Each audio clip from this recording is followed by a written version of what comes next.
Sa mga naghahanap kay Renz Abando sa Gilas, ito na siguro ang kasagutan sa katanungan. Tapos na ang send-off game kontra sa Macau at ang susunod na ang FIBA Asia Cup. And sa ngayon, Abando is not expected na makakasama sa Jeddah. So far ay mayroong 14-man full announcement itong SBP at wala roon si Renz at Xavier. Sa lumabas na balita ay nanunsyo na ng Anyang Red Boosters or formerly Anyang KGC ang pagbabalik ni Renz Abando. Yes, magbabalik si Abando sa KBL at ang pwede niya lang balikan ay ang kanyang former team after 2 seasons nang siya ay umalis.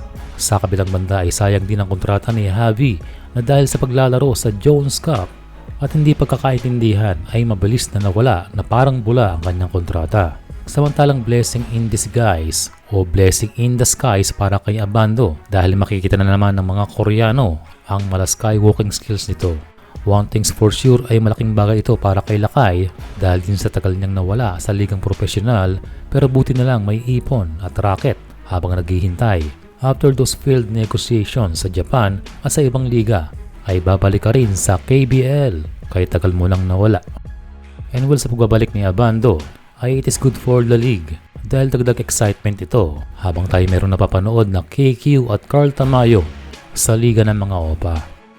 Sa announcement ng Abando comeback ay na-hype muli ang mga mainstream media sa Korea at maganda ang sinasabi para sa ating kababayan. At kayo din ang mga basketball fans ay excited sa pagbabalik ng sinasabing si Air Abando. And of course ang kanilang home fans sa Anyang ay sobrang saya sa pagbabalik ni Renz at tinawag pa nung isa na the strongest Asian player.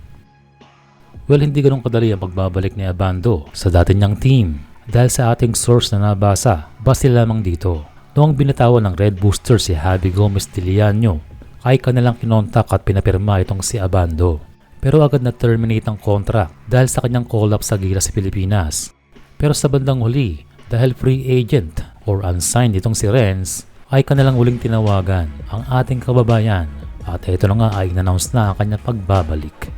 So base sa balitang yan ay komplikado ang nangyari dahil kailangang mamili ni Renz Abando kung Gilas ba o trabaho. On the other hand ay gustong masigurado ng Bull Club na healthy ang ating kababayan sa pagtungo nito sa Korea dahil alam nila ang risk sa paglalaro sa international games. Pero syempre opportunity yan at hindi tayo magtataka na piliin ang trabaho na posibleng mawala pa. At ang national team ay nandyan lamang at anytime ay pwede siyang bumalik dahil maraming tournament ng FIBA. Kaya mas maganda na ma-secure muna ang work dahil kailangan niya ng isang player na matagal naghihintay ng opportunity para makapaglaro muli para sa isang professional league katulad ng KBL.